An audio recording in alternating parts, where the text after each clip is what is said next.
Good morning, folks, and welcome back to Almus Market Mornings. Like always, there's a new headline on AI stocks, their fear of overvaluation, and the resultant sell-off in South Korea. Frankly, this kind of immediate reaction to news items, it reminds me of how people behave with their crushes. You pay close attention to their facial expressions, tone, text, which frankly swings your mood quite often as well.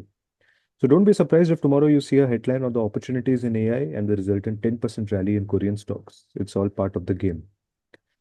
Moving on, however, to more serious business, Kevin Warsh spoke at the European Central Bank's annual forum in Portugal, and we are very interested in that because after the Fed meeting, markets have been rattled and believing that the Fed will hike rates towards the end of the year.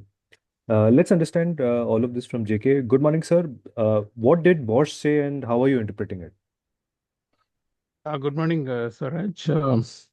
Yeah, Kevin Warsh was as tight-lipped about forward guidance as he was at the Fed meeting, and he minced no words when he said that he's not going to give anything away as to when the Fed will change the rates. But he made some points very clear. Fed is focused on 2% inflation target, and he also said clear and said that he would not offer any clues on the same. Uh, while acknowledging that lower oil prices have eased somewhat in the near-term inflation risks, he emphasized that Fed is not yet ready to declare victory over inflation. So they will continue to work towards a 2% inflation target. Uh, and of course, he said that the government data on which are official data on which the Fed relies a lot, they are not, they are quite outdated. And Fed would like to have a real-time data for chance. And this is one of the focus, definitely. And so he also talked about in the forum at Sinatra, most of the discussions was also directed towards AI and its impact on productivity. Overall message from Kevin Warsh is once again seen as hawkish, and no sense of any dovishness is seen from his speech. So markets, of course, had already raised the yields, or rather, the yields had already gone up before his speech, so they maintained at the higher level also. And interestingly, yesterday, oil made another new low, cycle low, after President Trump said that US is making very good progress on its engagement with Iran, and said that the talks in Doha was quite constructive, and technical discussions also focused on ensuring safe shipping through the Strait of Hormuz, securing a durable ceasefire. The sporadic tensions do persist, but they are not going to derail the peace process. That is the conclusion of the market. So it's quite comfortably holding the oil at lower levels, and that's good for the overall global economy as well. Now, a lot of focus on job market related data in the US. We had already shared about the JOLTS data showing the job openings increasing much more than expected for the month of May. Yesterday, we had, of course, the ADP private payrolls data, which was slightly disappointing, coming around 22,000 less than what was expected. It was at 98,000, and last month it was at 122,000. It is generally, whenever ADP comes lower, it also gets at the non-farm payrolls all what lower. But some cuts, which was announced at 44,849, this is the lowest number of cuts that has happened since December 2025, down 53% from May and 4% lower than in the same month last year. Obviously, the tech sector is announcing the most cuts, but the cuts in other areas were much less. The official of the agency which releases this report said that June is a typical month when there is a more demand for labor, and therefore the cuts were less. And they were also concentrated in technology sector. And employers even announced plans to hire much more number of people in June. And so that's again good news. If you look at the ISM manufacturing survey, the employment component, that rose to 49.7 in June from 48.6. So overall employment situation in the US has been steady and steady to stronger, I would say, going by the various indicators. And it should not concern the Fed, who is now more focused on inflation and achieving price stability. So inflation data in the coming days, maybe 10 days away, is going to hold a lot of importance on how the Fed goes about the rate hikes and how soon it can get the rate hikes. Just on the other side of the Atlantic, we have had the Eurozone inflation cooling off from 3.2% to 2.8% in June. And this is mainly due to, of course, the a fall in the oil price, which is translating into lower price fell from 10.8% to 8.7%. There was even some easing services inflation also. But overall, the inflation rate in the Eurozone is seen well above what was seen before the war. And at that time, it was averaging around 2%. And now it is around 3%. And hence, ECB will be vigilant about settling, setting the rates higher still, although hike in July might somewhat be out of the reckoning. Dollar has been maintaining at a lower level now. Of course, not to speak of the yen, which is still on the weaker side, but dollar index, which has come off from its highs, has been hovering at the recent low.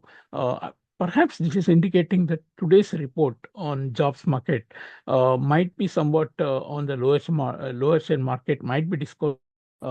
Last month's number was at 1,72,000. So unless there is a big drop below 1 lakh, market reaction could be to maintain the dollar at higher level. So I think this is something that the market will be looking ahead to. But it's also possible that we are going into a long trend in the US. So less participation could also have let the market, hover in a small range without it is seeking any particular direction.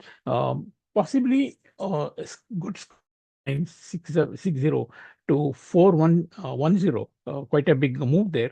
Also indicates some sort of positioning in the market, short-term positioning, which is excessive dollar longs, and perhaps not to be taken on the wrong side if the job report comes softer. So I think all interest nowadays jobs market report. But if you look at the local currency in India, none of this seems to be impacting the currency. It is charting its own course. We had a period when rupee was outperforming its peers, mainly because of the flows that were suddenly on the positive side. Oil price, which had come off quite a bit from the highs and trading at pre-war levels. But what changed the sentiment for the rupee to weaken yesterday by more than 0.5%, which was a surprise to me also, is that the continuous buying of dollars at low 94s, 94, 20, 25 levels. And some days we even heard about RBI-led buying of the dollars. And in the whole move up in the dollar rupee in the last 20 months has been driven by the fact that market thinks RBI is more interested in buying on the dips, and that they are not keen to let the rupee appreciate. But at the same time, they're having the negative effect of pushing the dollar rupee higher and seeing the weaker rupee as well. Now, what is important now is if the dollar rupee, after having hit 95, almost 95.30 yesterday, about more than 1% higher from the recent lows, what is important is if there is a follow through move on the higher side, that's going to set the sentiment back very much, and market will then look ahead to more weakness, breaking 96, etc. So it's very important that we have a quick retracement. For that to happen, we need only two things. One, either we should have a large flow, which which carrying by RBI. Yesterday they were not seen, but earlier when the dollar rupee was falling at 95, 50, 60, we had seen massive selling by RBI. So if these two things happen, rupee can once again settle below 95. Otherwise, there will be definite bias shift rupee because after having taken so many measures, even RBI and government will be quite keen to see that this does not happen. So all in all, very interesting session for the rupee. Perhaps not so interesting for the global markets because they slip into kind of a rangy mode ahead of the long weekend in the US. Thank you. Thank you, JK. And yes, so long weekend up ahead in the US, and we will be having some sort of a sideways moves. But overall, some key important points is that Kevin Warsh, he still remains very quiet about forward guidance. He made a few points clear that Fed is focused on the 2% inflation target. Lower oil prices have helped inflation expectations, but it's still not enough to declare victory over inflation. ISM manufacturing survey, again, one more indicator, and one of the employment surveys in that has been quite solid. So overall, if you look at the past few data points on the employment side, US employment has held up pretty well. The Fed would more or less be focused on managing the inflation part. When it comes to rupee, we had a very surprising move where we can pass 95 very easily, going as low as 95.30 against the dollar. But we'll have to see from here whether we see further weakness beyond 95.50, because again, then it would be a trap, which people have been thinking for the past few sessions, that rupee only depreciates. So we might just get into that kind of narrative again, unless there are some large flows of central bank intervention to further curb any excess depreciation from there. That's it from today. Thanks for listening. We will catch up tomorrow with a fresh round of updates.